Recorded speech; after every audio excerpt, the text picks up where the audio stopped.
How did the son of an Alberta grocer get the ear of a prime minister? If you don't know the answer, you don't know Jack Austin, that is, best known as BC's man in Ottawa in both cabinet and later the Senate. At various times, he was also principal secretary or chief of staff to Prime Minister Pierre Trudeau, the federal minister responsible for Expo 86, and later a key figure in developing Canada's relationship with China. Now, at the age of 91, he's also an author to boot. Here to talk about Unlikely Insider, a West Coast advocate in Ottawa, is Jack Austin. What is so unlikely about your story? Was Unlikely Insider your title? It was. Along with my daughter, who's my co-author, we weighed about 12 or 15 different titles, but this one just stuck out. How was it, as you say, that somebody who was a grocer's son ends up being in two federal cabinets, Pierre Trudeau's and Paul Martin's, and never was elected? How likely is that? How likely? There's so many unlikelies, starting with how likely was it that I would be asked to write an opinion on the Columbia River with respect to its possible diversion into the Fraser. That was a theory of a long time ago as part of the negotiations with the United States over the Columbia. To be asked by the president of UBC to write that first legal opinion. And that led to my entire career, quite frankly. It led me to Ottawa, and everything happened after that. Now, it sounds like the book was going to happen with or without your involvement. You mentioned your daughter, Edie, just now. How did you end up coming around to the project?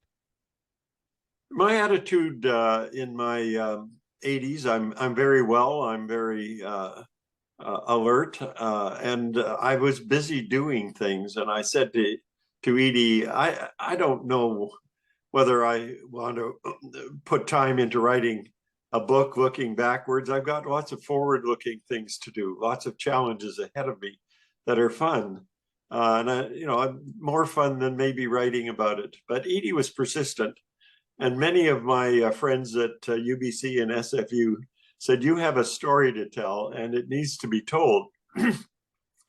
The clincher basically was some of my academic friends saying nobody has written anything about the period from Pearson to Pierre, and particularly with respect to British Columbia. There's a lot of history there.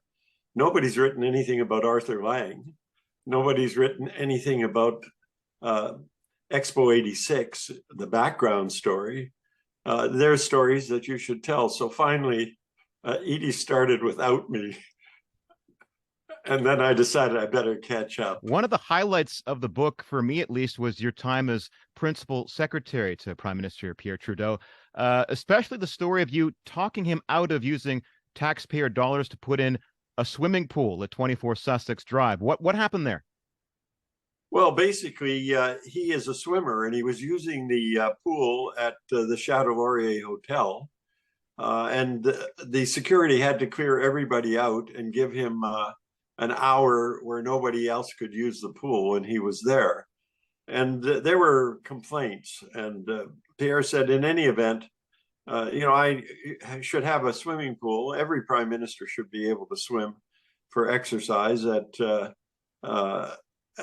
24 Sussex, which is the prime minister's residence. And then the question was, well, who should pay for it? And I was, for political reasons, adamantly against his paying for it, or the government, I should say, paying for it. The result was that there were private donations raised by some of his friends to build the swimming pool. It was never paid for by the federal taxpayer, but I refused to let him know or me know who those people were, because I didn't want the accusation that we could be influenced to do things for them that we should not do. So I had a big fight with other advisors, but it turned out to be, the right way to go. It seems that reticence to spend public money on the prime minister's official residence is an attitude that that persists 50 years later and kind of explains the state of the residence, as you point out in the book. You know, it's such a foolish game. That is public property. It's every country in the world has a residence for their political leader.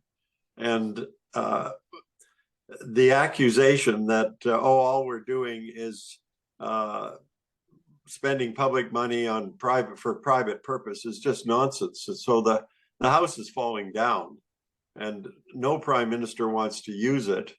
And no prime minister wants to direct that the public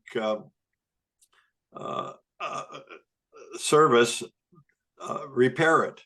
It just becomes a howl. And unfortunately, and I have to say this to you, John, the media are part of the problem. The media just love to pile on politicians, whether they have a case for it or not. It makes a story. And so what's the bar here? You know, if some credible media person would say this is just nonsense, and all the media people would write and say this is just nonsense, Justin won't use it, but his successor, whoever that is, might use it and go on. But it's a classic problem of conflict between public perception and political perception. Well, now, to be fair to my colleagues in the national media, it's also a nice opposition talking point. I remember years ago, Preston Manning promising to turn Stornoway into a bingo hall, and that never came to pass. But I digress.